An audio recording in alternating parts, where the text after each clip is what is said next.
What's up, and welcome in to the Funshop podcast with Greg and Ronnie. We're streaming to you live from Los Angeles, California. What's up, Greg? How you feeling today? What's up? Just a little overwhelmed and stressed, but pretty much normal for me. Yeah. We got to take the punches as they come and roll with it, as they say. Yeah. I'm trying to get this, I'm trying to get ready for this weekend for the Rare Book Fair.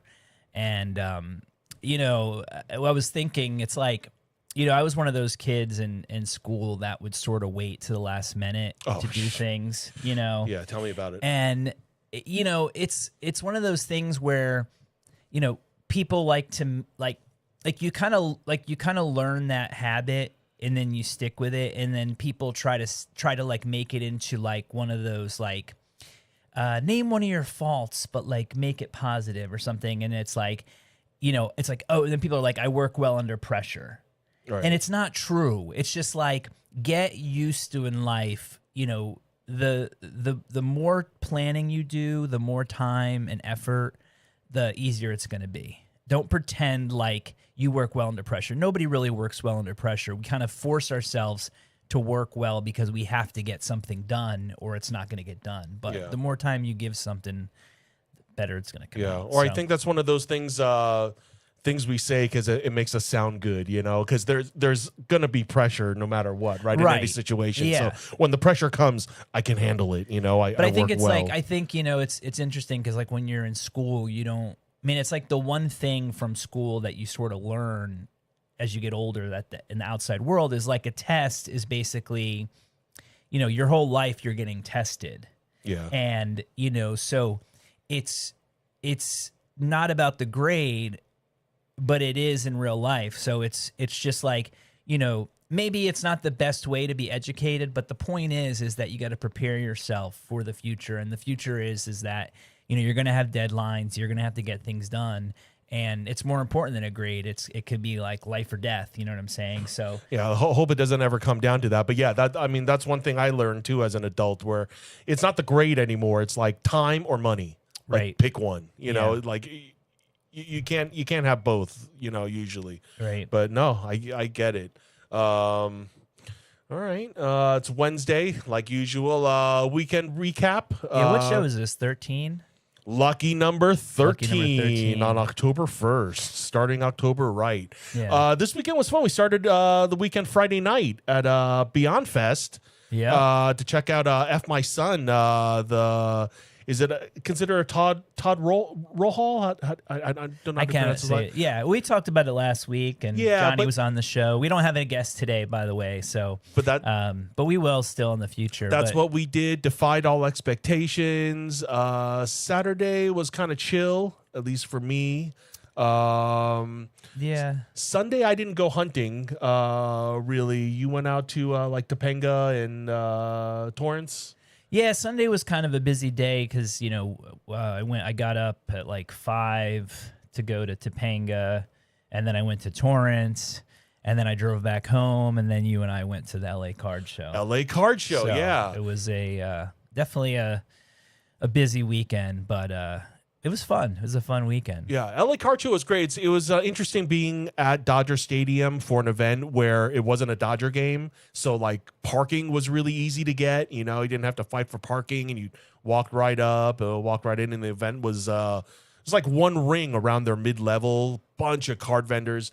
So, I don't want to like play it down and say same as always, because for us, we're not really like sports or Pokemon card collectors, but like 95 plus, percent was like sports cards and Pokemon. I think the thing about the LA Card Show and what Adam's doing with it is I think he's trying to make it, more of an event, like where, it's like they had like a DJ and a stage, and when we walked in, they were giving away, raffle tickets to win prizes, and there were booths set up for, card protector cases and, comic books. Like Golden Apple was doing a limited edition Invincible set. And Yeah, I like it. I always say that if I was a kid, or if I had kids, it would be fun. But I think as like if you're going there, I mean, look, I'm sure there were deals to be done, just like any other card Right. show. It's like you never know. Like, I was going with the intention to literally buy nothing because, I'm not, the reality is, and I think this is at like most card shows now. I mean, the majority of the dealers were Pokemon. And I'm Right. just like not into Pokemon. Like I Nor don't am collect it. I don't buy it to resell it. And then, it's kind of like if people have vintage, it's generally like the same kind of vintage, more like, it's not, you're not really going to find something, there's not like a lot of variety, it seemed. But again, it wasn't like I was looking, and it's kind of hard when you're walking because, you can't so really much. stop. Yeah. And you have to go to the table. So, but I did, oddly enough, I did find some Yes, postcards. Postcards, yeah. Yeah. Like, what are they, hand painted or illustrated? Yeah, Very unique though. Yeah, the guy. I walked by a table and the guy had some postcards, and I said, "How much for the postcards?" And he's like, "What do you want?" He's like, "How many do you want?" I said, "I'll take them all." He said, $25. So I bought them, and then later on realized it was they were like all hand done. Yeah. To his family, sent to Belfast in like 1907. I don't have them in front of me, but it's cool. very interesting, checking out the handwriting back in and how small and detailed he could actually, get the print. But, Yeah. The only pickups I got, I don't buy sports card either, but I do like my sports teams, So when I passed by a table and saw this guy, he had grab bags separated by NFL teams, so I grabbed a few New York Giants ones and wound up with a few, a handful of limited to 100 cards. Yeah. So I was pretty happy. Got names that I liked and stuff. It was I saw I that's one thing I think that's interesting because I saw it in one of our sports or non-sports card groups. Like some guy was asking like, hey, how do you get rid of your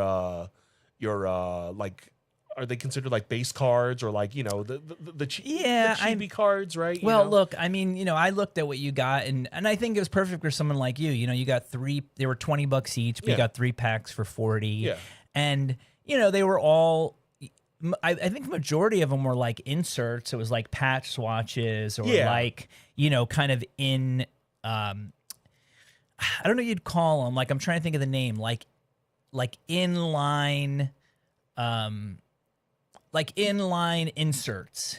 Okay. So they're not like. So I think like some of them you had were numbered, or some of them are just been in like inline insert, but they're cool. I think grab bags could be cool. And a lot of people are into and it's that. like a lot of times like those inline inserts I'm not too interested in, but like when it's like historical to like my NFL team and stuff, I dig it. Yeah. No, I mean, Super Bowl wins, historical players, Hall of Fame players and stuff. Yeah. So I don't know. I think that's a good way, and I actually that was my I like somebody's well, at comment. least you know what you're gonna get when you're buying that. Yeah, At least exactly. you know that you're getting, what they say you're getting. I bought. I was like in the Target next to my house, and they had they got rid of cards like years ago when like the first kind of wave of like Pokemon and in the blaster packs of like basketball and football, and everybody was going nuts. And then recently I just saw the guy was pushing out, so I bought a blaster box of the new I guess the Prism Panini Prism basketball, and it was just like kind of a wait. I did get one player, I can't remember what I got. I got like a card numbered out of 10, so like maybe I'll get my money back. That's cool. Yeah. But that's like really, it's like unless you get like a 101, a 1 of 5, or a 1 of 10, maybe 1 of 25. Right. You're not really, gonna, I don't know. Yeah, I don't like spending I like spending like small money on things like that, It's something I like. If it's going to be like numbered stuff, I like those like the graded card machines. That we saw in Las Vegas, that like those I can't wait to play again. I'd spend like a few hundred, take my chances on like 3 or 4 cards and see what I get, because that's way fun. And you're almost like not guaranteed, but like I feel like the chances are pretty good. You're gonna hit pretty well. Well, that's like that one app that just started. I forgot what they're called. It's like It's like something starts with an A. I'm gonna have to look it Okay, up. you look for that. Is it for trading card? I mean, physical trading cards or the the digital ones it's that they physical have now? trading cards, but what it is it's called. Okay, you look it up, and I'm gonna when we were at the LA Card Show, we got these VIP gift bags, and in the gift bags they had these unmarked cards. I'm not even sure what these are, but we each got one. So while you look that up, I'll open up Yeah, mine you open yours first. Oh, and then you can Arena share- Club. Arena Club. Yeah, so if you haven't seen Arena Club, I mean, it's essentially like it's like a virtual card machine. So you can buy like a guaranteed sealed pack online, a guaranteed sealed graded card, but it's like different levels. So I think there's as cheap as like a $50 one, right. but then there's like as expensive as like $1,000 one. But then like, you know, there's always like a top prize that you can get. And then the thing is with Arena Club, it's like you could just sell it on there or you could have it shipped to you. So it's kind of funny because it almost like, you know, it's kind of like ComC, but, you know, ComC is more for like single cards, where this is just straight up like prepackaged. Do we know any information like who owns that or what city they're out of or whatever? No, I just like Oh, vaguely heard about it, but All right. So I opened. So, what'd that's you Arena get? Club. I don't know. Yeah. I got a purple club, LACS, LA Card Show with the date, and on the front, it's Like a Felix. Yeah, but it's a foil. let me It's see kind what of a I got. foil. I think Ross, I can't read the kind. Yeah, I want to think say I it got says the Los same Angeles. thing. Did you? yeah. Okay, cool. Let me see. That's cool though. It has the info on the back. Yeah. Oh, it's numbered. Oh, Look, is it? It's numbered. Yeah, 235 of 250 on the upper Oh, right. cool. I got 245 of 250. Okay, So only 5 off. not bad. Yeah. It's actually a nicely done Yeah, card. I think that's a good looking card. It's got a serial. I mean, out of 250, and you obviously had to be in Los Angeles to get this. You know? and these only came in the VIP bags. Oh, so, interesting. You know, Okay. which was kind of fun. Cool. You know, thanks again. Thanks, to LA Adam Card for- Show. Thank you, Adam. Those are fun. Yeah, those are pretty cool. Yeah, let me see. Went home after that. And then let me do my football thing real quick. Yeah, do what you gotta do. Went home, watched football. Your boys 3-1. I took a tough loss this weekend. I shouldn't say it's tough. I lost by 0.42 points, not even a full point. So for those of you that don't know, that equates to about 1 point is about 10 yards receiving or rushing. Okay. So 0.42 is about 4 yards. Or you can equate it to one catch in our half-point PPR league. So one catch, and I would have won the week. But yeah, tough loss, less than a point. But I'm ready to bounce back this week. So that was my fantasy football minute. Nice. Thank you. Yeah. Moving on. I guess let me pull up the topic I found this week that I thought was kind of interesting here. Let me pull this up. It has to do with I guess high end collectibles here. And our favorite internet celebrity, Logan Paul from WWE and YouTube fame. So I guess Logan Paul had won a Michael Jordan signed it was a floor piece from I guess the United Center where they used to play in Chicago, and it was a piece of floor with the Bulls logo that was supposedly from the year 94-98 run where they had their three-peat, and Michael Jordan signed it. There's photos of him signing it with the inscriptions. I want to say there's like 5 different inscriptions on it, but I guess he didn't want to pay because he wasn't allowed to inspect the item before purchasing it. And now he filed an injunction against Heritage Auctions over it. Yeah, well, I think it's interesting because, you know, all of these big auction houses, especially Heritage, you know, they do previews of their stuff. And I don't know about this in particular, but I think the issue is that Logan Paul won it, and then he didn't want to pay for it before he inspected it. Now, I mean, when you have somebody when you have somebody as big as Logan Paul, I mean, I'm sure it was a situation, and like this is my opinion, right? Like, I bet you he won it and like texted somebody and they were like, yo, that's like not the like one from the 90s, that's from the 2000s. And he was like, probably like, what? And then he contacted Heritage. And if you read the article, it says that the Heritage was, actually PSA said, like you said, it was authenticated by Upper Deck, PSA, and Heritage, right? And PSA, they said that they weren't sure that it was from the 94-98 season, that it was more from the 2000s. But this is an odd one because, again, this auction was their platinum sports auction. It had been up for over a month as far as pre-bidding. And even before that, there was a lot of hype around this. So, to me, it's like, it's hard sometimes because, these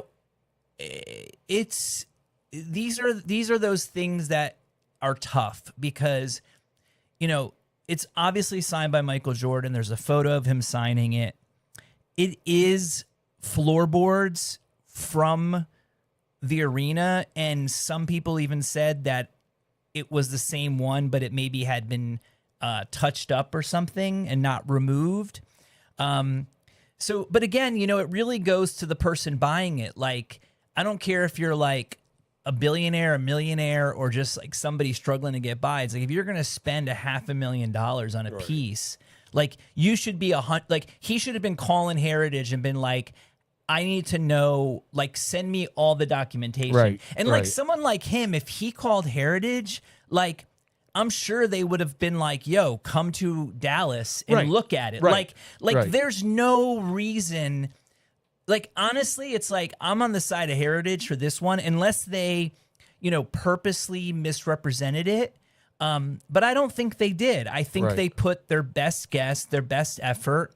The sports team at Heritage, who are, some of the, the biggest and most professional, like, knowledgeable people in the sports hobby, look, do auctions sometimes do shady things? Do things get through? Yes. But I think this is just a case of Logan Paul not doing his due diligence before he bid. And the reality is once you bid and you win, I mean, it is a legal contract. When you sign up, it's like any other site when people complain about things and then you're like, well, did you read what you said? And nobody reads it. There's 80 pages at 5-point font and they just sign it. So, we'll see what happens. Can it be as simple? Can it be as simple as like buyer beware?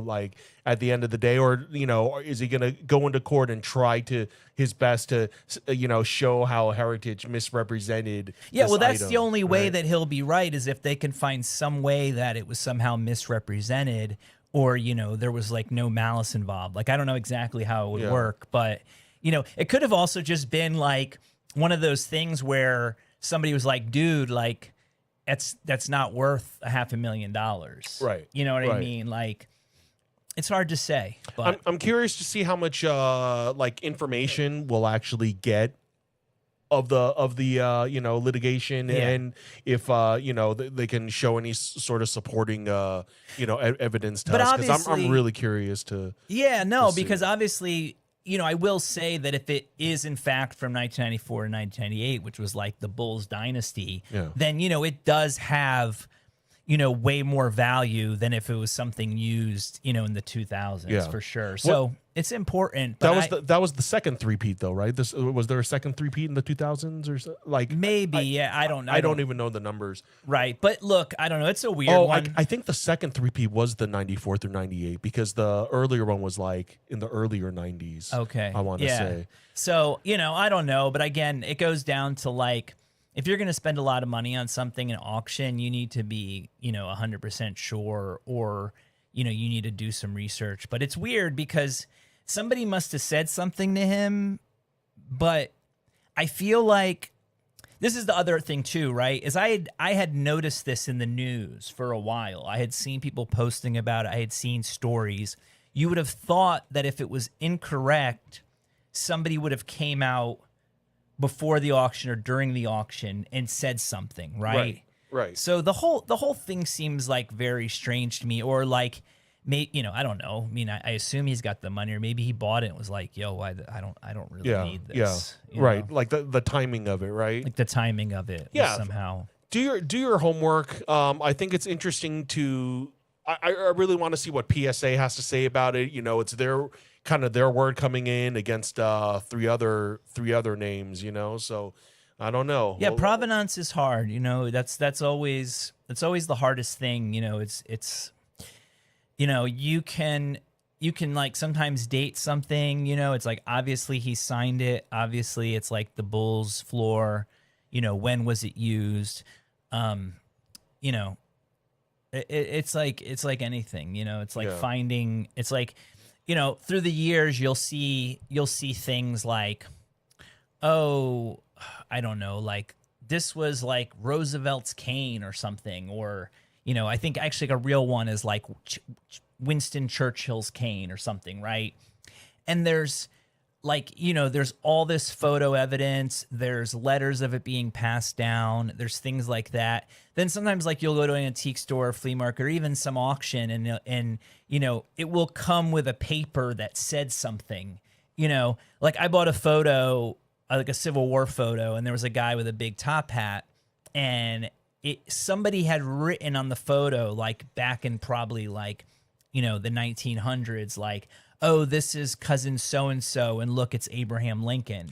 And when you look into the photo and you do the research, it's not him at all. Oh. You know what I mean? But on the photo, it says, so it's like, if he's owned that photo and it's been in the family for over 100 years, that's the story to you. Right. And no one's going to tell you otherwise that it's not him. So, that's the thing you have to be careful of when you find something where you talk about like the provenance of something, because unless it's very clearly, then yeah, it's a bit of a buyer beware. You just have to buy it if you're comfortable with it, if you're comfortable with the person selling it. This is really, Heritage obviously is like one of the biggest auction houses in the world, especially for this type of stuff. So, like you said, it's going to be very interesting if how far it goes, if Discovery comes out, or if it's just something that's sort of quietly, put to rest. I think it's kind of testament to everyone how you should approach high-end auctions, right? Like, do your homework before it's said and done, so that you don't get into these legal troubles and stuff afterwards. Yeah, but I mean that's even just anything, just shopping at the flea market and stuff. I mean, the only thing you could do is you just have to get better and just be careful. Don't spend. I mean, it happens to the best of us, and people will buy things, and it just doesn't turn out right. And so I learned the hard way. I never buy video game systems and stuff at flea markets anymore. They're never working. They're never working. Unless they say it's like, oh, it's tested and working, and then they're going to charge you a lot more for it. So yeah, I mean, if it's cheap. It's that not stuff be is tough because I think the people that really take that stuff apart and clean it, it's not me. It's such a. For some people, it's worth it, but I learned my lesson with those. Yeah. Not the same as a Chicago Bulls floorboard. And another thing that I think is interesting, what I want to know, I think that logo piece, it's like they have like 4 of them on the floor, right? They have a bunch of them on the floor. So I'm curious to see like if they can compare it to other ones that are supposedly from that era, or is there like a difference looking in the wood grain from 4 or 5 years, from the ones from the 2000s and the ones from the 90s, if they can compare it to 3 other ones. Like I said, I mean, this piece, they were probably acquiring things for the auction months in advance, and like I said, it was one of the first things that they showed. There was 30 days to bid on it before the auction actually happened, like pre-bidding. So, I'm sure all of this was done. It's just a matter of, once you bid and you win, you're obligated to buy it. That happens on eBay. It's like somebody will, buy something from me and then ask me a question about it after they already bought. Like, oh, does this have this? Is it this? Is it this? And it's like, well, you're gonna find out once Right, you get right, it, right. you know. And like that's kind of like with heritage. It's like, well, look, we did our due diligence. Like me, it's like I did my, you know, or even I just say like, ask questions before you bid. Right. Right. It's Right. like if somebody messaged me and is like, is the centerfold there? I could say yes or no, and then they could determine. But then it's like you don't ask the question after you already commit to buy. Right. So, you know, that's just a common thing that happens, and anyone that sells on eBay especially knows that for a fact, that people will buy something and then ask a question or flake out. You know what I mean? I feel like I've done that before. Like I'll ask a question after, but like I reassure them that it's like, oh, I should have asked before, and Yeah. I don't want, and I'm not trying to open the door to back out the deal, but it's like, oh, I should have asked this before. Yeah, and I just want to know real quick, Yeah, I've So, gotten that too. I've gotten people that kind of catch themselves and Yeah. realize like, oh no, I still want it. Yeah, I'm just like, exactly. Don't get the but wrong it's just- idea. I ain't sometimes I pulling just one don't of those. even reply. Like I'm like, yo, I'm about to pack your thing. Like, I mean, but then in some cases, maybe it's better to reply just so that they can, Have peace of mind. They can yeah, or sleep like, better at look, night. if they don't want it, it's better just to cancel it. It sucks, but it's better just to cancel it than to ship it out. Then the person gets it. Then they say they don't want it. Then they have to ship it back. And then, it just becomes this whole like to do rather than just in the first place, just not taking their money, blocking them, and just moving on with your life. Yeah, human beings are fickle. I think fickle is the right word. Yeah, I don't know. Yeah, I don't know either, but I mean that's one part of collecting too. That's maybe the ugly part, like what it exposes of some people, But you take the good with the bad with all sorts of business.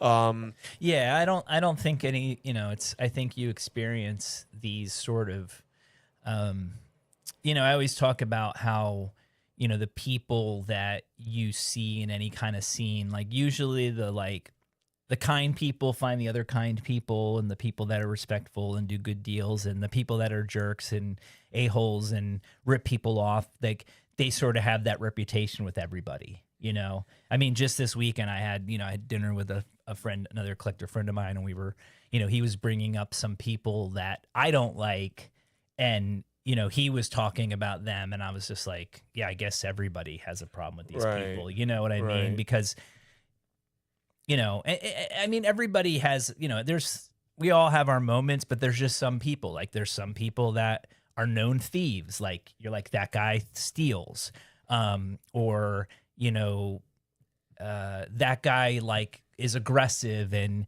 he'll get in front of you in a box or push you out of the way or start shit with you. So it's good though, because then it's like you just kind of avoid those people. Yeah. Sometimes they're unavoidable. sometimes Sometimes they're unavoidable, and then that's when you just. I know some guys that have the reputation that always like, no matter on just one item, they're always going to ask you $10 less. Like every time, like these buyers, it's like they're always going to ask less, no matter what it is. You know, it could be a $20 item, they're going to ask for $10 less. Yeah. Like come on. Yeah. You're No, killing that's that's my. My thoughts on it is I always try to pay fair. If somebody gives me a fair price, I don't argue with them. Or if we're so far off, I just say, no thanks. Because you don't, if someone's asking $100 for something, you're not going to ask $20. You know what I mean? It's like you're just going to like walk away. Or you stand from like I was talking to a friend this weekend at Topanga, and he was talking about how this guy came up to him and he was like, "How much is this thing?" And he's like, $100. And he's like, "Would you take 40?"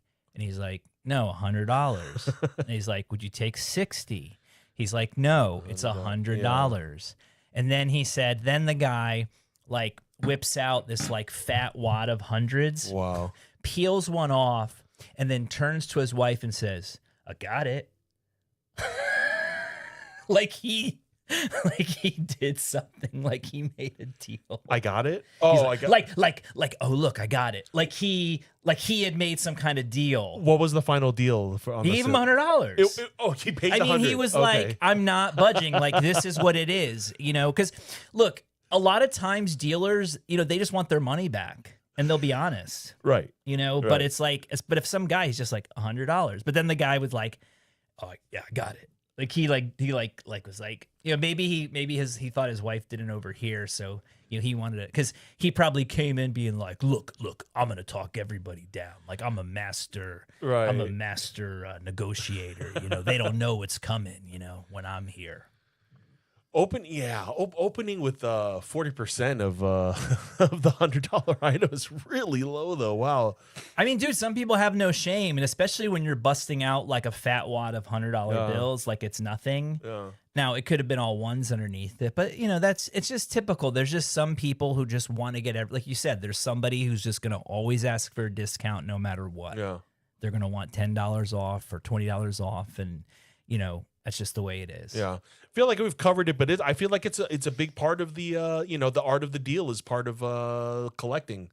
So, it comes up once in a while. Yeah. We have to. Well, I ain't gonna lie. I'm kind of fishing around for things for the rest of the show. Little unprepared, but still eager and enthusiastic. We're always prepared to share stuff. I was looking ahead already to this weekend. I know you have the Rare Book Fair. Like you said, you're on crunch time preparing for that. I looked around too. Not a whole lot of events. The most events I saw were like Oktoberfest and like beer fests and stuff like that. I saw. Go ahead. No, go ahead. Okay, I was just gonna say I saw in LA. There's also PuffCon going off. That's not toy related either. I think that's like 420 related. And the only names I recognized on that were like Blake Anderson is doing a DJ set and techno something. Yeah. Techno Tesla, techno something. I forgot the name. It was another name that I recognize. It doesn't matter. Yeah. And then the last thing that I saw down at the Anaheim Convention Center is the menopause convention.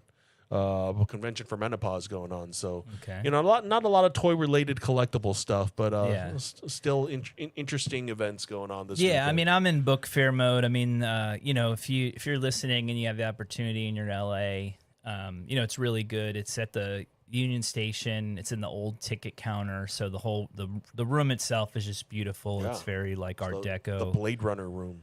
Yeah, and I mean, some of the top book dealers from California and the country are going to be there. I'll have Greg's Funshop. I have some interesting items, things I've been sacking away for the past year or so since I set up. You save special stuff aside just for this show. Yeah. I mean, I say, So when it's just like, but it's like saying like a postcard show. It's not just postcards. And the same with like a rare book show. It's not just books, but the books are the focus. And then, this year they're doing an event on Thursday night with Guillermo del Toro because his new movie Frankenstein is all tied in. So can't wait to see that. Yeah, that's going to be really. So it should be a good weekend. Yeah, if you have a chance, it's not free. I don't know how much it is. It might be like $10 to $20 to get in. But if you're at all curious about that world, it's really interesting. Because the people that are buying there's a lot of institutional buying, which is a different sort of buying than for schools. Yeah, so schools get endowments, and then they buy stuff for their permanent collection. Interesting. So, like for instance, like UCLA, I think has like one of the biggest like human sexuality archives. So like gay, lesbian, trans, but like through all eras. Like a lot of times when somebody passes away, they'll donate it, and so they're always finding things for their permanent collection that they can have, so that people can research it and stuff. So for instance, like when I've been there, I've sold stuff to the LA Public Library and UCLA and a few other colleges and other institutions. So it's cool because like. Those people have more money to spend. And, if it's the right material and living in, Southern California, it's just like sometimes just like a treasure trove of, of finding just odd and weird. And especially, stories from, what they call like underrepresented communities. So, like early African American, early Asian American, Mexican American, because a lot of that stuff just it wasn't saved, Right. so like flyers, photo albums, stuff that becomes ephemeral or something that just tells a story, Yeah. tells a story of somebody's life or, whether it's somebody known or somebody sort of unknown, but, their story is still very impressive. It's just it just was never, nobody ever expected like their photo album stuff to really go anywhere else besides their family. Right. You know what Yeah. I mean? And it depends on the people writing the history books, right? If it's interesting to them and it's something that they want to include. But Well, yeah, I mean, you might have something in a history book that's one line, right? And then you might find a complete archive of somebody that was involved, Right. Whether Right. it be like the labor movement or the civil rights movement or, early prospectors, coming to California, early gold mining, Right. just stuff that's historical, stuff that tells stories, and and so that's what I like about it. That's what's fun to me. So I like bringing out and showing my interesting stuff that I found. Like I posted on my Greg's Funshop that I'm selling this guide that when he was running for senator, a California senator, he put out a guidebook about sexual predators. Okay. And so he published all their names, which was against the law at the time. Oh, wow. Now obviously, a sex offender has to register. So it was a pretty radical, and essentially illegal thing to put out. Right. So, I have one of those and, that's just, I don't know, that can appeal to a certain number of people, just because it's, it comes from a period, even though it's from the 90s, it's at a point where, it's something that, wow, this wasn't supposed to exist. It's like how many remained? I mean, and it was made for his campaign. Right. So it's right. like how many remained, how many were just thrown away, all that stuff. That's crazy. So you got one of those for sale? Yeah, I have one of those. Wow, for that's sale. crazy. Do you remember the name of the senator? Or what was it, 60s or 70s? It was 90s. It was like 98. In the 90s? Yeah, it was like 98. Holy yeah, I think cow. the whole sex offender registration thing is only like a 90s. Right, 2000 thing. exactly. And especially with like doxing them online and stuff, that's I still feel like, the past, 10, 15 years. Yeah, so this was nice. I can't remember his name. I wish I should know it, but it's yeah. So I have. So it's got the list of all these dudes. Yeah, I on mean it. it's got lists of all these people my in it. gosh. And it's separated by like cities and some counties. Holy cow! Yeah, that's insane. yeah. Yeah. So I have stuff like that. I'm trying to think something else that could be interesting to talk to. I have an early. I guess you'd consider it a broadside, or not a broadside. It's like a handbill, a flyer. It's a, postcard size for speaking engagements for this woman named Emma Goldman, who was like an anarchist, in the 1900s, 1910s, like very active in the labor movement. And this one in particular is interesting because she's giving a speech titled something like "The child has the right to not be born." Okay. So it's very early, pro-choice, women's rights, women's reproductive freedom, at a time when, I don't know when some. I wish I was better with the suffrage, which I don't even. It's like women just were probably able to vote around that time. Like the early 1920s or so. Yeah, so it's. I mean, I should know when, but no, I think it's like 19. I think it's around that time, maybe 1920s. Yeah, something like that, or I don't know. Could be earlier. I'm like, but old anarchist Emma, huh? Yeah, so like stuff like that. It's my mind is so like cooked right now. It's okay. Like that's how I usually am. Cause I mean, I find it interesting because every time I go and see this stuff, I'm just like, what is this stuff and who buys this? Yeah. It's just like, completely foreign to me, like it's completely off my radar as far as my interest. I didn't go to this is the second time they're having it at This Union is the Station. third time. Third time, actually. okay. Yeah. So I didn't go I've never been to Union Station for the only time I've been to the Rare Book Fair was maybe the last year they had it at Pasadena, right? Yeah. And I remember walking around, with my pocket full of money, when they do some shopping, looking around, and it's like, oh my god, like not for me, like the toy collector, the movie guy, the kind of Yeah, I mean, you're generally not going to see a toy there unless it's something, to do. I mean, the other thing too, and maybe this is some of the pressure that I face just even setting up there.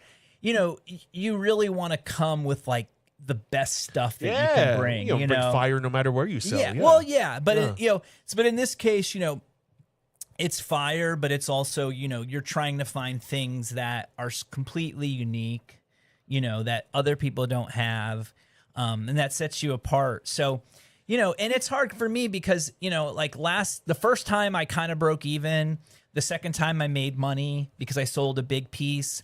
We'll see what happens this weekend. I'm sharing the booth with another dealer. His name's Steve Turner, and he has a big collection of Southern California photos and ephemera a lot of it's from I can't think of the guy's collection, but it's somebody who's like a really important Southern California collection.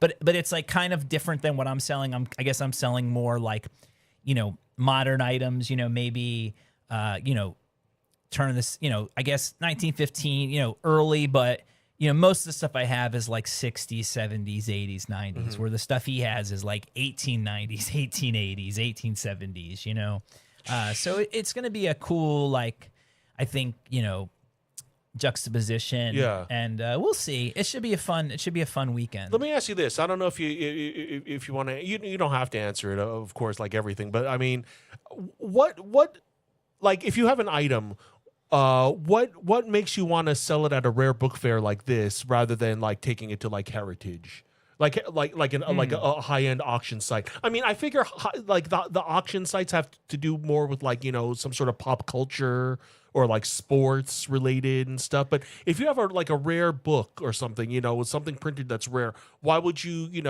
how would you discern bringing it to like the rare book fair rather than like putting it on a high end auction? Yeah, so I think it depends on the item, right? Yeah, so, right. A lot of times, you might be bringing something that's one of a kind or a little more esoteric, And look, there are things that you could definitely auction. I think there's even auction houses that do come through and look at items. But like you say, if it's a one of a kind item, why wouldn't you auction it rather than why wouldn't you auction it rather than bring it to a rare book fair? Because it might not be something. It might be something that you'd have to kind of see in person to want it. Or it could just be that it's the first time you're showing it. Like it's because again, you want people to come in your booth and be like, "Oh wow, this is all great stuff." I mean, obviously, the other thing about the auctions is, Heritage. I guess we're talking about Heritage, so they have like they have auctions that I think I forget what they're called, but like everything in the auction starts at 99 cents. Okay. So, and it's sort of tougher to get an item like. If you have like a baseball signed by Babe Ruth, right? That has a tracking history of pricing, whether it's $2,000, $3,000, right? So the auction can be comfortable, saying we have this ball, it's estimated to go for $2,000. We're going to start the bidding at $500, right? And they're going to know. There's other things that, they're collectible, but they're not going to they want it to move. So they're going to put it at 99 cents. So, that's so the reasons you might not put an auction, there's the risk, right? Yeah, right.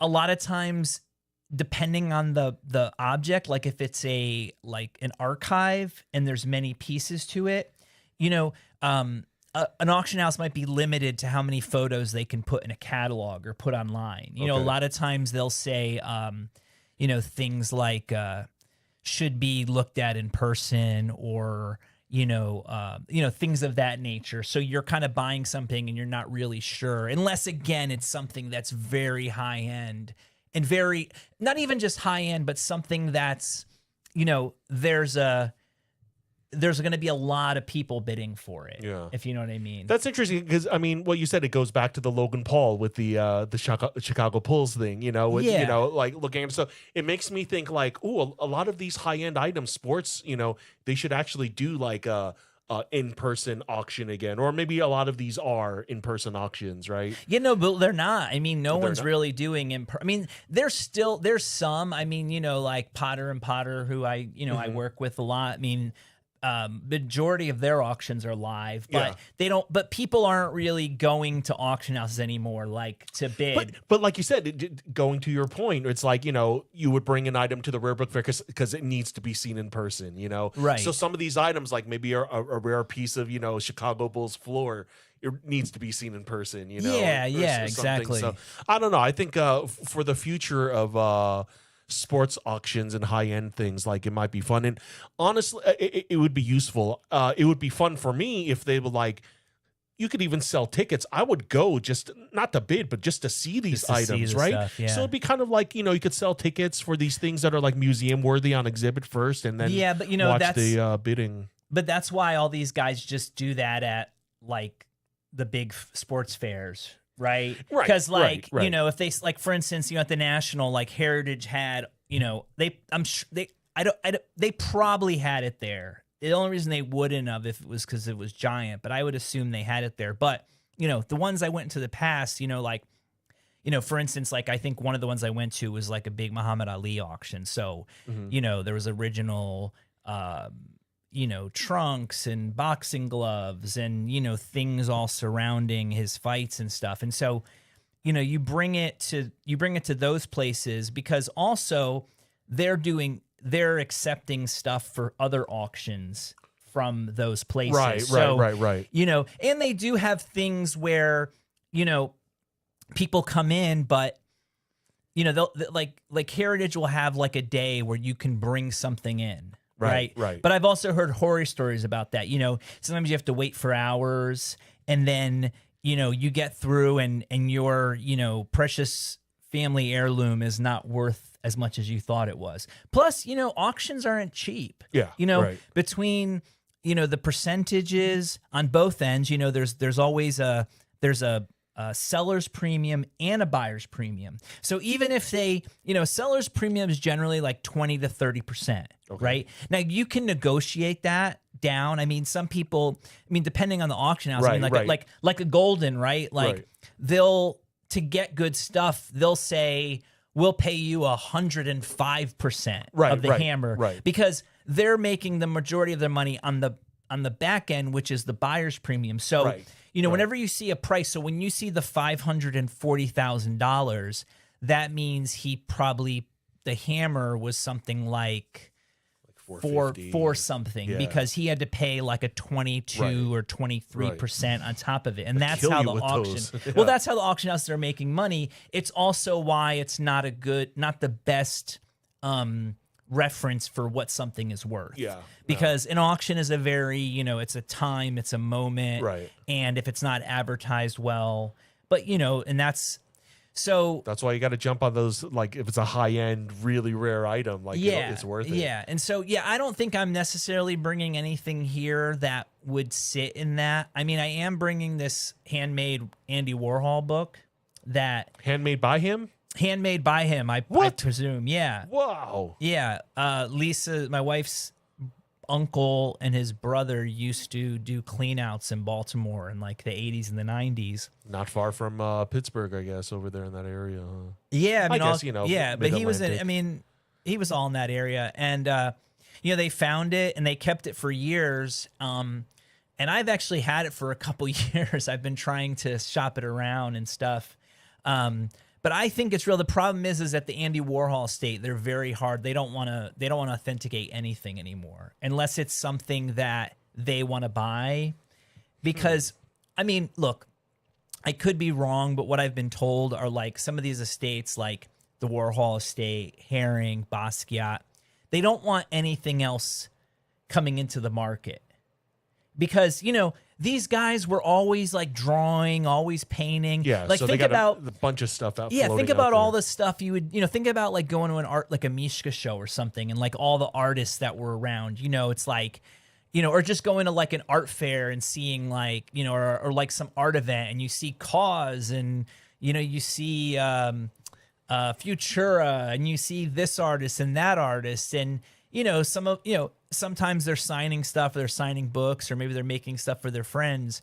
And then, people have it and forget about it. But it's like if all of a sudden thousands and thousands of pieces of original work start coming out, then it kind of like, it's harder to then sell the 20, 40, $50 million paintings, right? Because it becomes increasingly hard to get like a real Warhol or a real Haring. Right.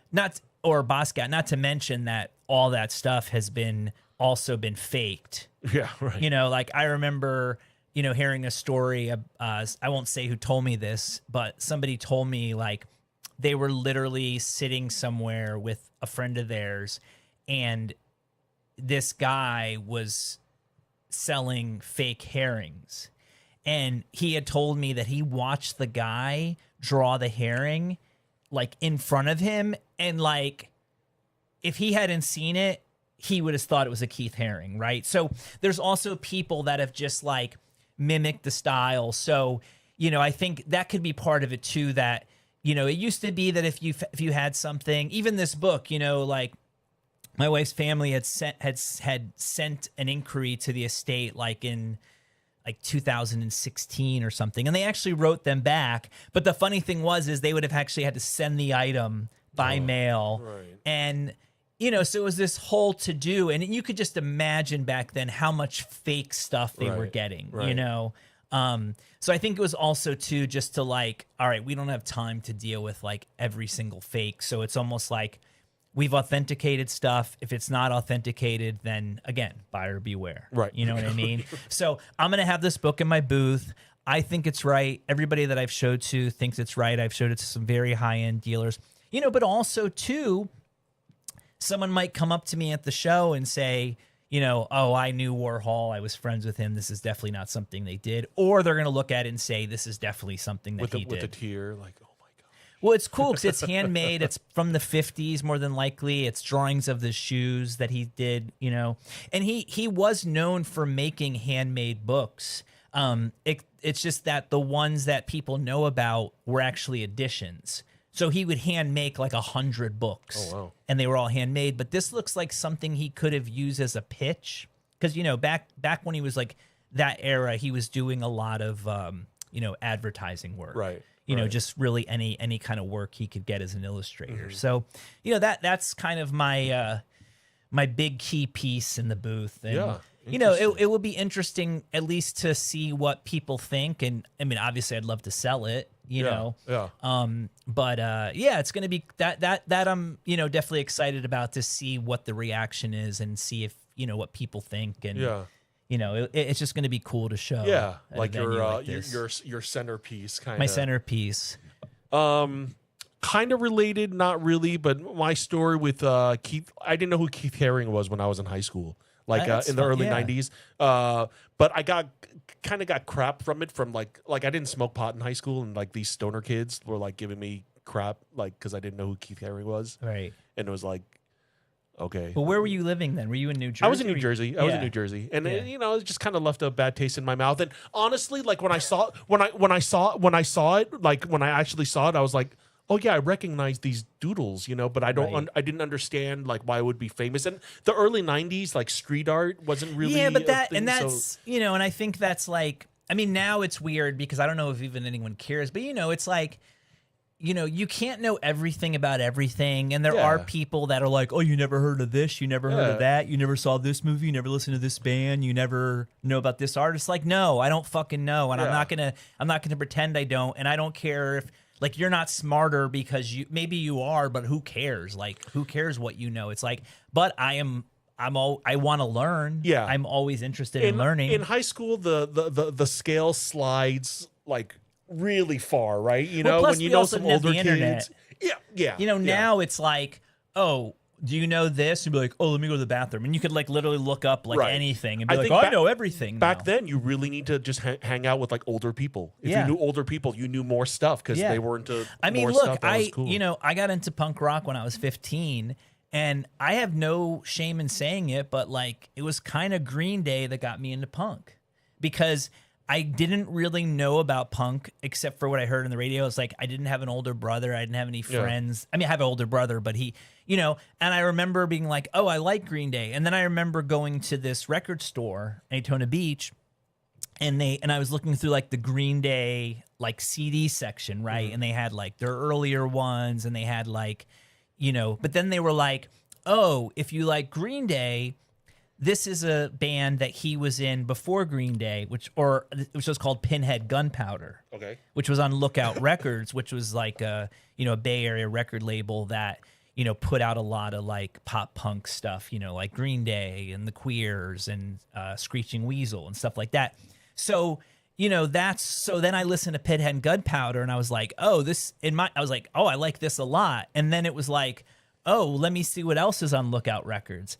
And at the time, I mean, I remember they had opened a Blockbuster Music in, remember when Blockbuster Music was open? Oh, yeah. When I discovered those, I was like, holy cow, they got a music thing? So I remember going to one, and I had like just went to this store and like learned about it. And the guy that was working there, he's like, oh, like I'm able to bring all that stuff in. So that's like when I heard about Screeching Weasel, and that's when I heard about the Queers, and even like Propagandhi and like No Effects, and like, because those titles now, because of a band like Green Day or something, now there's also people that hate on that era because, soon after that, like, I remember, like, probably like 96, 95, 96, 97, then they started putting like, then, punk just started to become punk, and I guess like alternative, like grunge or whatever you want to call it, that all became more mainstream. So, there was like this thing, but like, and then I met kids in high school that were like into punk, and I learned, I learned more about the history of the music. And then, of course, like the more you become in the scene, then you start like learning about the culture and kind of the DIY ethos, and the, and the punk rock community is very, for the most part, at least is kind of inclusive in the sense where it's like, if you are like a cool person and you're showing a general interest and you're coming to shows, and then it's like, and then I started a band in high school, and then it's like we're playing shows with other bands, and it's just like a whole thing. It's like a whole community, you know what I mean? And I think, I still know some people from back in the day, and a lot of the people ended up doing really cool things, either becoming, full-time artists or, staying musicians. But anyways, I don't know exactly what the point was. The point was like, we just all kind of come to where we come to in different places, and I just feel like if you're doing it and you're really eager to learn, or you're eager to become part of something, it's like you're going to put your work in. I mean, that's why I know we've talked about going to Japan together because you've never been. Yeah. And I've been so many times, and anyone that's been to Japan, like, knows that when they get into something, they like really get into it, to the point where before the vintage blew up, I mean, you'd go out, I mean, even still now, I mean, you go vintage shopping in Japan, and I mean, it's like the best of the best, of like Americana, whether it's like skate tees or 90s bands, or, denim or overalls or military, they take it, they learn about it, they put out books. So then they go nuts. So I don't know. I just think I think it's harder these days to be a gatekeeper, which I think is good in a lot of ways. I see people doing their darn hardest to try. Yeah, look, people want to be part of something exclusive sometimes. Yeah, I'm over all that, but whatever. That's just me. Just be authentic. Yeah, be authentic. Nice. Be yourself. Try to be nice to people. I think those are all good. Oh yeah, those are the best values to have. You don't know what anyone else is going through at the time, so just be nice, I guess. Well, no, you don't need to guess. Definitely be nice. Just to go back to some of these comments here. Let me read some of these. Fleecon, Johnny Ryan, Trap Ninja chiming in. Johnny Ryan says MenopauseCon is a good place to meet women. Yeah, So- that's I think where Johnny met his last 3 wives. And of course, this weekend we're gonna check out Guillermo del Taco's Frankenstein. Always Johnny, gotta always switch it up. You know, I will say though, how fun was F My Son? it was very fun. I mean, that's why I wanted to talk It was more super about bizarre. It was crazy to see one of our friends' comics come to Yeah. life. it. And the tour dates just got put online they just today. announced the dates. They're doing it. I mean, Todd, the director, I can't think of his last name either right now, but he's doing it all himself. Yeah. And they're doing a really good job of it. And it was also really cool. And if you have an opportunity, I think Johnny told me the next one where they're doing like a Q&A. Q&A is I think a New York premiere. But if you get a chance, you should go because I really enjoyed it. Yeah. Because they shot learned some cool stuff. I mean they shot it like in like 30 days, like 20 days in Austin during like if you've ever been to Austin in the middle of summer, I mean it's just like unbearable. Nope. And the guy that played the mother was just talking about just how insanely hot it was and like the makeup. But I mean, he stole the show. I mean, he was like the best part of the movie. This movie needs to be seen in a crowd. So I'm glad I'm glad it's like showing around theaters. I haven't had a movie experience like that with the crowd. Probably like last one was probably Avengers Endgame. You know, so you have to see it with people. When you said that, it was totally right. Like it's like you need this. This is a movie that you need to see in a theater or with a crowd of people because I think if you're just like laying on your couch watching it on Netflix, it's not the same. It's gonna just be like. I mean, either way, you're gonna be like, "What the f did I just watch?" But you want to catch all these people's reactions and stuff. Yeah. I looked at the tour dates. I'm compelled to travel to whatever city is going to be the rowdiest crowd. Yeah. And like watch it again with that crowd, whether it's in like, I don't know, Philadelphia or like, where do we somewhere. have to go to see it with the loudest, rowdiest crowd is where I want to be. Right. Me too. Yeah. So So, I mean, check it out. The next time it's showing in LA, I think it's end of October. Most of the venues were the Alamo Draft House. Oh, that's where. so I it's think gonna they're be showing at showing. a lot of Yeah, I Alamo think Draft House it's going to be locations. showing again at the Alamo. And it's only 35 millimeter too, which is interesting. Yeah. So that's cool. I honestly do not know. I mean, I know it's a It's a unit film per print. film. Yeah. I mean, but every most theaters now, like if you go to like Regal or like AMC, it's all digital. Yeah. You know. I can't wait for F My Son on IMAX. Screen X at Regal Theaters. Yeah. That was really fun.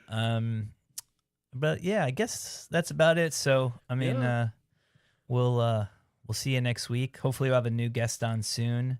Oh yeah. We'll probably. We're I think set by up for next that. week we'll have a guest, but I don't know who it's going to be yet. We still got to see what people's schedule is. We might also, just to let people know, not that there's like I guess to the 4 people that are watching right now, there might be times where we have because of people's schedule, like they can't be at the Funshop at 5 p.m. on a Wednesday. Yeah, so might have to pre-record we might have to that. pre-record it, and then maybe actually what we'd probably do is Play maybe it on the show. play on the show or like start live and be like just do our little intro and then be Yeah. like here's the interview and then we'll come We're back. working out the fine details Yeah, in real while time we're with you. while we're talking to you. So Yeah. but thanks for supporting. Remember to like and subscribe. We're really trying to get our count up. Make a comment. Tell us Yeah. what you like about the show. Tell us what we want to see more of. Tell us how we're doing. Interact with Call us, us names, on whatever you wanna YouTube. do. Any sort of interaction is helpful. And share it. Share it with your friends if you like it. So, Thanks, guys. Thanks. See you next Wednesday. see ya. Peace.